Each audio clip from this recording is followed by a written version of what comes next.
तो hello friends, मैं हूं राहुल कुमार। आज के इस वीडियो में आपको बताएंगे कि एसएससी, एमटीएस या हवलदार कौन सा पोस्ट आपको चूज़ करना चाहिए जो कि आपके लिए फ्यूचर में बेटर हो, और किस में प्रमोशन ज़्यादा है और किस में काम कम है, पढ़ने के लिए किस में टाइम ज़्यादा मिलता है। तो पूरा डिटेल में बताएंगे आपको। साथ में हवलदार के लिए अगर आप चूज़ करते हो तो कुछ मेडिकल क्राइटेरिया है, कुछ फिज़िकल क्राइटेरिया है, वो सब भी आपको ध्यान रखना होगा उसको डालने से पहले। कुछ हाइट का भी क्राइटेरिया है, क्योंकि बहुत सारे ऐसे लोग हैं जिनका हाइट उतना नहीं होगा, तो और हवलदार में अगर उनका सिलेक्शन हो जाता है तो क्या होगा, पूरा डिटेल में बताएंगे, ठीक है। और वीडियो में अंत तक बने रहना, नए हो तो चैनल को ज़रूर सब्सक्राइब करना, ठीक है। तो चलो वीडियो स्टार्ट करते हैं। सबसे पहले हवलदार के बारे में आपको बताते हैं कि हवलदार अगर आप ज्वाइन करते हो तो उसका जो, इसमें मेरे को एक ही चीज़ थोड़ा दिक्कत लग रहा है कि इसका जो है मेडिकल खुद करवाएगी डिपार्टमेंट, ठीक है।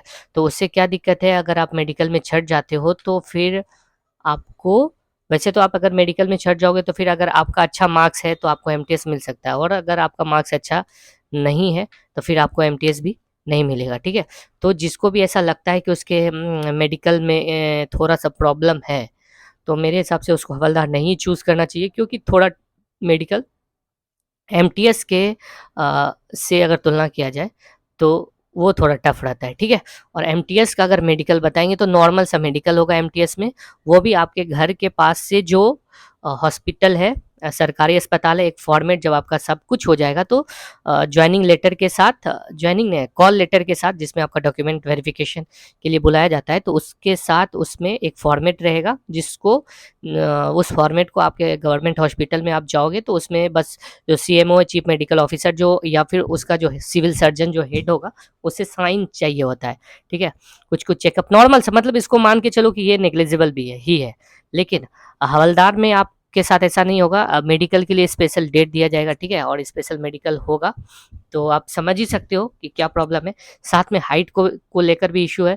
जैसे हाइट का कुछ क्राइटेरिया रखा गया है, कितना सेंटीमीटर चाहिए, अगर आप उतने सेंटीमीटर में नहीं हो तो फिर आपको वहाँ भी दिक्कत हो सकता है। तो ये सब चीज़ आप पहले से ही ध्यान कर लेना, ठीक है। और जैसे पीडब्ल्यूडी कैंडिडेट है तो कुछ पीडब्ल्यूडी कैंडिडेट को तो उसमें छूट भी दिया गया है, ठीक है। लेकिन जो पीटी है, जैसे वॉकिंग करना है तो उसमें जैसे जो ओरल हैंडीकैप है तो उनके लिए तो वॉकिंग कर सकते हैं। तो ये सब बात है। तो फाइनली हम बोल सकते हैं कि अगर मेडिकल में आपको कुछ प्रॉब्लम है तो आप हवलदार को बाद में, मतलब पहले एमटीएस रखना और बाद में हवलदार रखना, ठीक है। अब बात करते हैं कि हवलदार का पोस्टिंग और एमटीएस का पोस्टिंग कहाँ हो सकता है। तो देखो, हवलदार का पोस्टिंग आपको, जैसे आप बिहार से हो, यूपी से हो, तो यूपी में भी मिल सकता है, ठीक है। अगर कस्टम विभाग आपके यहाँ है तो वहाँ भी मिल सकता है, और वो सब डिपेंड करेगा कि आप जो प्रेफ़रेंस भरे होगे, स्टेट प्रेफ़रेंस, उसमें आप किसको कितने नंबर पे रखोगे उसके अकॉर्डिंग ही आपको, और आपका अगर मार्क्स अच्छा रहेगा तो बिहार भी मिल सकता है, आपका होम स्टेट भी मिल सकता है। और एमटीएस का क्या है कि एमटीएस का कुछ ही पोस्ट, कुछ-कुछ जैसे स्टेट में रहता है, तो अगर आपको मिनिस्ट्री मिल गया तो मिनिस्ट्री तो आपके स्टेट में हो नहीं सकता। हाँ, अगर आप दिल्ली से हो या मुंबई से हो या ऐसी सब जगह से हो तो आपको वो भी पोस्ट आपके स्टेट में, या लेकिन स्टेट के कैपिटल में ही मिलेगा, ठीक है। तो ये 2 चीज़ें एमटीएस और हवलदार में। और हवलदार में आपको वर्दी पहनना होगा, एमटीएस का जो वर्दी नहीं होता, नॉर्मल सा कोई भी ड्रेस, नॉर्मल फॉर्मल ड्रेस पहन के आप ऑफ़िस जा सकते हो, ठीक है। तो ड्रेस का भी यहाँ पे है। अब काम के बारे में बताते हैं, कि काम क्या-क्या रहेगा। एमटीएस का काम तो हम पहले भी वीडियो में आपको बता चुके हैं कि एमटीएस का काम फ़ाइल का डिस्पैच करना है, ठीक है। और हवलदार का भी काम लगभग वही है, फ़ाइल का डिस्पैच करना, ठीक है। जैसे कस्टम में या और कोई विभाग में आपको हवलदार लगते हो, तो जैसे एयरपोर्ट पे भी हवलदार का ड्यूटी रहता है, तो वो प्रिवेंटिव ऑफिसर या फिर एक्साइज़ वाले के साथ उन कोऑपरेट करते हैं। तो उनका काम क्या रहता है, जैसे आप पोस्ट आपका लो है, तो आपका काम क्या रहेगा, जैसे कुछ कहीं पे रेड हुआ तो जो सामान मिला उसको, उस सामान को, हवलदार के बारे में बता रहे हैं, उस सामान को आपके वैन में रखना, फिर वैन से ऑफ़िस तक आया, फिर ऑफ़िस में उसका जो जगह है वहाँ तक उठा के लेके जाकर रखना, और फिर जैसे ऑफिस में फाइल है, केस से रिलेटेड कुछ फाइल है, तो फाइल को संभाल के इस हेड से उस हेड तक लेके जाना, तो फाइलिंग का ही मोस्टली काम है। और ऐसा नहीं कि वर्दी आपको हवलदार में मिला है तो डेली ऑफिस वर्दी ही पहन के जाना है, ऐसा भी नहीं है। क्योंकि मेरा जो रूम पार्टनर था वो लगभग 3 से 4 महीना हवलदार में रहा, फिर उसका ऑडिटर हो गया था सीजीएल 2022 से, तो ऑडिटर में चला गया। ठीक है, तो उसको तो हम 3 महीना रहा तो कभी भी उसको ड्रेस में नहीं देखे। एक दिन सिर्फ 15 अगस्त आया तो उस दिन वो ड्रेस में गया था। ठीक है, और वैसा कुछ भी नहीं है। तो उसके अकॉर्डिंग ही उसको जैसे जैसे देखे और ऑफिस में जैसे वो बताया तो उसके अकॉर्डिंग ही आपको बताएंगे। और एक दोस्त बिहार का ही है, उसको ड्यूटी भी बिहार ही मिला है हवलदार में। ठीक है, तो वो जैसा बताता है कि कैसा है नहीं है, तो उसके अकॉर्डिंग आपको हवलदार के बारे में बताएंगे। और बहुत सारे हम वीडियो भी देखें तो हवलदार के रिगार्डिंग, तो बहुत देखो, हर ऑफिस में अलग अलग कंडीशन है और सारा कंडीशन आपके ऑफिसर पे डिपेंड करेगा। अगर अच्छा ऑफिसर है तो आपको वही ऑफिस बहुत अच्छा लगेगा, और ऑफिसर अगर अच्छा नहीं है तो वही ऑफिस आपको बेकार लगेगा। ठीक है, तो ये काम रहता है हवलदार का। और कुछ चीज़ जो पार्टनर रहा है उसको हम हवलदार में एक एक चीज़ देखे हैं, क्या क्या चीज़ है कि उसका जो ड्यूटी है सुबह थोड़ा लेट से जाता था 11 साढ़े 11 में, लेकिन रात में वो 8 बजे इस तरह से आता था। और उसका ये कहना था कि हेड जो है वो नहीं जा, मतलब हेड अगर नहीं जाता है तो हम लोग को भी रोक के रखता था। ठीक है, और दूसरा चीज़ है कि आपको अगर आप हवलदार ज्वाइन करते हो तो इस हिसाब से जैसा वो बोलता था हमको कि थोड़ा हेक्टिक लग रहा है ऑफिस में भी। पढ़ने का टाइम मिलता भी है, नहीं भी मिलता है, ऐसा भी है। ठीक है, इसलिए थोड़ा हेक्टिक उसको लग रहा था। और ट्रेनिंग, देखो ट्रेनिंग होता है 4 वीक्स का ट्रेनिंग होता है। आप ट्रेनिंग में जाओगे, जैसे बहुत सारे लोगों को है कि उनको गन अच्छा नहीं लगता, तो इसमें आपको गन का ट्रेनिंग दिया जाएगा। 3 4 10 तरीके से गन का को आपको ट्रेनिंग दिया जाएगा। ठीक है, और ड्यूटी का कोई लिमिट नहीं है। ठीक है, नाइट ड्यूटी भी है होता है इसमें, डे ड्यूटी भी होता है। ठीक है, इसलिए ड्यूटी का इसमें कोई लिमिट नहीं है। 8 घंटे से ज़्यादा भी आपको ड्यूटी करवा देगा। काम होता है फाइल को ढूंढना और लेटर को डिस्पैच करना। रेड अगर कहीं पड़ता है तो रेड में आपको सामान उठाना पड़ेगा। प्रमोशन थोड़ा देखो, कुछ डिपार्टमेंट में तो हवलदार वाला बोला कि प्रमोशन अच्छा है, लेकिन कुछ में बोला कि प्रमोशन नहीं है। ठीक है, लेकिन हाँ कुछ बोला कि पढ़ने का टाइम मिलता है तो आप पढ़ के आगे जा सकते हो। Office to office workload depend करता है, और यूनिफॉर्म हमेशा नहीं पहनना पड़ता है। तो मेरे हिसाब से अगर, और एक बात आप जान सकते हो कि वर्दी आप जहाँ भी पहनोगे तो आपको डिसिप्लिन में रहना पड़ेगा, क्योंकि आपका ऑफिसर भी वर्दी वाला ही रहेगा। तो वर्दी जहाँ पे भी बात आ गया तो वर्दी का सम्मान आपको करना ही पड़ेगा, डिसिप्लिन में रहना पड़ेगा, हर चीज़ आपको डिसिप्लिन में रहना पड़ेगा। ठीक है, वहीं आप एमटीएस के बारे में बात करो तो एमटीएस, एक सोच लो कि एमटीएस को ऑफिस में एज अ नॉर्मल रहता है।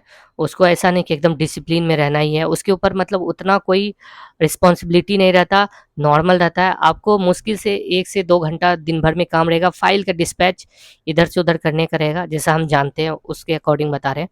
हवलदार के बारे में तो जो बताया गया वो बताया, लेकिन एमटीएस के बारे में एक्चुअल जो होता है वो बताते हैं। और आपको पढ़ने का एकदम टाइम मिलेगा। ठीक है, एकदम टाइम मिलेगा। और ऑफिसर के आप नज़दीक रहोगे, ऑफिसर आपको ऐसा नहीं कि हमेशा डांटेगा, ऐसा वैसा नहीं, ऑफिसर आपको कभी नहीं डांटेगा। ऑफिसर के आप बहुत नज़दीक रहोगे, ऑफिसर आपका बात भी सुनेगा। ठीक है, तो और वर्कलोड तो मेरे हिसाब से बहुत ही कम रहता है, आदमी पढ़ना चाहे तो बहुत पढ़ सकता है। ऑफिस में भी 3 4 घंटा, 2 3 घंटा, 4 घंटा ऐसे निकाल सकता है। और टाइमिंग जो है नॉर्मल टाइमिंग है, जो 9 से 5 वाला ड्यूटी, 9:30 से 5:30 वाला ड्यूटी। तो बस ड्यूटी, आपका जो ड्यूटी टाइम है उससे एक्स्ट्रा नहीं है, इसमें नाइट का ड्यूटी नहीं रहता, हवलदार में नाइट का ड्यूटी रहता है। मेरे को हवलदार का यही माइनस पॉइंट लगा कि नाइट ड्यूटी थोड़ा टफ हो जाता है। ठीक है, स्टार्टिंग में आपको लगेगा कि नाइट ड्यूटी के बदले आपको छुट्टी मिल रहा है, लेकिन ये टफ हो जाता है। ठीक है, और एमटीएस में प्रमोशन है। अगर आप मुंबई जैसे शहर में इनकम टैक्स में एमटीएस लगते हो तो 3 से 4 साल में आप टैक्स असिस्टेंट आराम से बन जाओगे। नॉर्मल सा डिपार्टमेंटल एग्जाम, नॉर्मल से एग्जाम रहता है, एग्जाम भी नहीं, टाइपिंग टेस्ट रहता है। टाइपिंग टेस्ट अगर आप पास करिए तो आप आराम से बन जाओ। ठीक है, उसके बाद फिर आगे का प्रमोशन के लिए आपको एग्ज़ाम 5 6 पेपर पास करना पड़ता है, उसके बाद ही सीनियर टीए इस तरह से बनोगे तो आगे बढ़ सकते हो। ठीक है, टैक्स इनकम टैक्स के बारे में बता रहे हैं। और बहुत ऐसा मिनिस्ट्री है जहाँ पे एमटीएस है। तो मेरा जो दोस्त था तो वो लोग 5 से 6 साल में लगभग 4200 ग्रेड पे चला गया। ठीक है, अभी के पोजीशन के बारे में नहीं बताते, कुछ दिन पहले के बारे में बता रहे हैं। तो कुछ मिनिस्ट्री में ऐसा भी प्रमोशन है, लेकिन हवलदार के बारे में तो ऐसा नहीं देखे। और कुछ लोग वीडियो जो हवलदार एक्चुअल में है वो वीडियो बनाया, लेकिन मेरे हिसाब से वो कुछ ज़्यादा एक्स्ट्रा बोल रहा है, क्योंकि बिहार में जो दोस्त है वो मेरे को बता रहा था कि भाई मतलब उतना अच्छा फ़ील नहीं होता, ठीक है? क्योंकि आप ये सोच के चलो कि आप वर्दी में रहोगे और सबसे हमेशा ऑफ़िसर कुछ, और वर्दी वाला ऑफ़िसर तो आपको पता ही है कुछ भी बोल सकता है, ठीक है? लेकिन वही एमटीएस में वैसा कुछ भी नहीं रहता, सब कुछ नॉर्मल रहता है, नॉर्मल सा वर्क आपको रहेगा और पढ़ने का टाइम बहुत मिलेगा, ठीक है?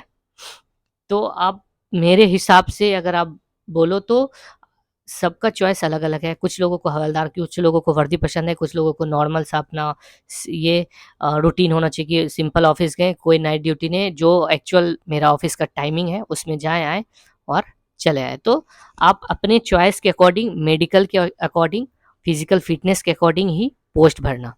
और अगर पूछोगे तो कौन अच्छा है, तो मेरे हिसाब से दोनों ही बेटर है, ठीक है?